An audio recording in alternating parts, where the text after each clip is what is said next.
অনুচ্ছেদ ১ জে.এন. ভি. ২০২৪। নম্রতা একটি মহান গুণ। এর অর্থ নম্র এবং বিনয়ী হওয়া। এটা গর্বিত হওয়ার বিপরীত। এটা হল নিজেকে নিয়ন্ত্রণে রাখার গুণ। এই ধরনের ব্যক্তি একগুঁয়ে নয়। তিনি অন্যদের পরামর্শের জন্য উন্মুক্ত এবং তাদের অভিজ্ঞতা থেকে শেখেন। তিনি নিজেই কর্তা। সে সহজে বিরক্ত হয় না। একজন বিনয়ী ব্যক্তি হাসিমুখে তার ভুল এবং ত্রুটিগুলি স্বীকার করে। তিনি চিন্তাশীল কারণ তিনি আত্মকেন্দ্রিক নন। ৬১ নম্রতা একটি মহান। এ গুণমান। বি মন্দ। সি পাপ। ডি দোষ। ৬২ নম্রতা মানে এ অহংকারী হওয়া। বি বিনয়ী হওয়া। সি নিষ্ঠুর হওয়া। ডি নির্দয় হওয়া। ৬৩ একজন নম্র ব্যক্তি শেখে। এ অন্যদের অভিজ্ঞতা থেকে। বি তার নিজের অভিজ্ঞতা থেকে। সি শিক্ষকদের অভিজ্ঞতা থেকে। ডি পিতামাতার অভিজ্ঞতা থেকে। ৬৪ গর্বিত এর প্রতিশব্দ। এ নম্র। বি বিনীত। সি বিনয়ী। ডি অহংকারী। ৬৫ একগুঁয়ে এর বিপরীতার্থক শব্দ। এ অনড়। বি কঠিন। সি সম্মত। ডি ইচ্ছাকৃত। অনুচ্ছেদ ২। বিজ্ঞানী এবং ডাক্তাররা আমাদের শরীরের বিভিন্ন সিস্টেম এবং অঙ্গগুলির উপর টিভির বিপজ্জনক প্রভাব সম্পর্কে আমাদের সতর্ক করে। প্রতিদিন গড়ে ৩ থেকে ৪ ঘণ্টা টিভি দেখলে তা দৃষ্টিশক্তি দুর্বল করে দেয়। শিশুরা সবচেয়ে বেশি ক্ষতিগ্রস্ত হয় কারণ তারা খুব কাছে থেকে টিভি দেখে, যা বেশি ক্ষতিকর। এর ফলে মাথা ব্যথার একটি সাধারণ অভিযোগও দেখা দিয়েছে। দীর্ঘক্ষণ তীভি দেখা আমাদের শারীরিক স্বাস্থ্য ও মানসিক বৃদ্ধির জন্য ক্ষতিকর। বিভিন্ন অনুষ্ঠানে উপস্থাপিত নাচ, গান এবং মারামারির উচ্চতীক্ষ্ণ শব্দে বধিরতা হতে পারে। একটানা এক ভঙ্গিতে টিভি দেখার ফলে জয়েন্টে ব্যথা, পিঠে ব্যথা এবং পেশিতে ব্যথা হয়। টিভি দেখার সময় খাওয়া আমাদের পরিপাকতন্ত্রকে মন্থর করে এবং স্থূলতার কারণ হয়। ভয়াবহ ও সহিংসতার দৃশ্য তরুণদের মধ্যে মানসিক সমস্যার সৃষ্টি করে। ৬৬ একটানা দীর্ঘক্ষণ টিভি দেখা আমাদের প্রভাবিত করে না। এ মানসিক স্বাস্থ্য। বি উচ্চতা। সি হজম। ডি ওজন।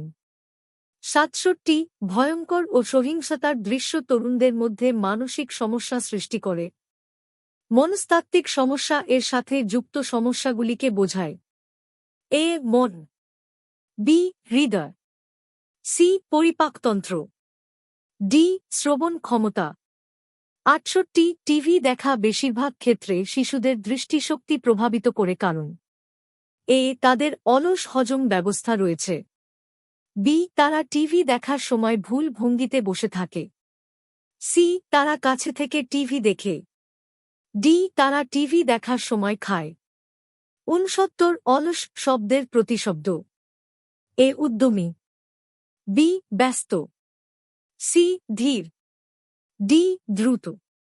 ৭০ প্যাসেজে ব্যবহৃত ক্ষতিকর শব্দের বিপরীতার্থক শব্দ। এ হানিকর। বি আশাহীন। সি দরকারি। ডি বিপজ্জনক। অনুচ্ছেদ ৩। তুমি হয়তো এই মহান পরিবেশবাদী ও সমাজকর্মী সুন্দরলাল বহু বোনার কথা শুনে থাকবে। তিনি উত্তরাখণ্ডের একটি ছোট গ্রামে জন্মগ্রহণ করেন। সবুজ বনে ঘেরা উঁচু পাহাড়ে তার গ্রাম ছিল।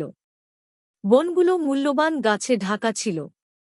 অনেক ক্রীড়া সামগ্রী উৎপাদনকারী প্রতিষ্ঠান পণ্য তৈরির জন্য গাছ কাটা শুরু করে।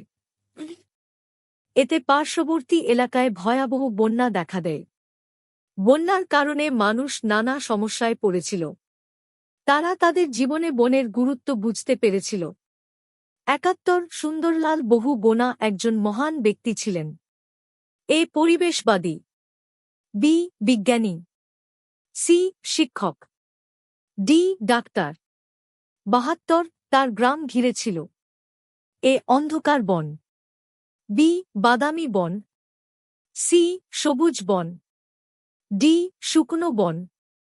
৭৩ বন কাটার ফলে। এ বিধ্বংসী বন্যা।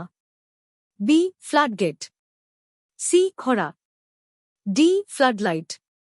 ৭৪ সুন্দরলাল বহু গোনা একটি একটি বিশেষ্য। এ সাধারণ। বি সমষ্টিগত। সি বিমূর্ত। ডি যথার্থ। ৭৫ মূল্যবান এর প্রতিশব্দ। এ মূল্যহীন। বি ঘৃণ্য। সি অমূল্য। ডি অকেজ। অনুচ্ছেদ ৪। কৃতজ্ঞতা প্রকাশ করা একটি মহান গুণ যা প্রতিটি মানুষের থাকা উচিত, যা এমন একটি অনুভূতি যার মাধ্যমে আমরা কাউকে ধন্যবাদ জানাই। আমরা বিভিন্ন আকারে আমাদের কৃতজ্ঞতা প্রকাশ করতে পারি। আমরা আমাদের চিন্তা, শব্দ এবং কর্মে কৃতজ্ঞ হতে পারি। আমরা যখন বলি ধন্যবাদ, তার মানে আমরা কৃতজ্ঞ। যারা আমাদের সাহায্য করে তাদের প্রত্যেকের কাছে আমাদের কৃতজ্ঞ হওয়া উচিত। আমাদের ঈশ্বরের কাছে কৃতজ্ঞ হওয়া উচিত কারণ তিনি আমাদের অনেক ভালো জিনিস দিয়ে আশীর্বাদ করেছেন। আমাদের হৃদয়ের গভীর থেকে তাঁকে ধন্যবাদ জানানো উচিত। ৭৬ ধন্যবাদ মানে আমরা আছি। এ উৎকৃষ্ট। বি দুঃখজনক। সি কৃপণ। ডি কৃতজ্ঞ। ৭৭ একটি মহান পুণ্য কি? এ নিষ্ঠুরতা প্রকাশ করা। ডি কৃতজ্ঞতা প্রকাশ করা। সি শোক প্রকাশ করা। ডি দুঃখ প্রকাশ করা।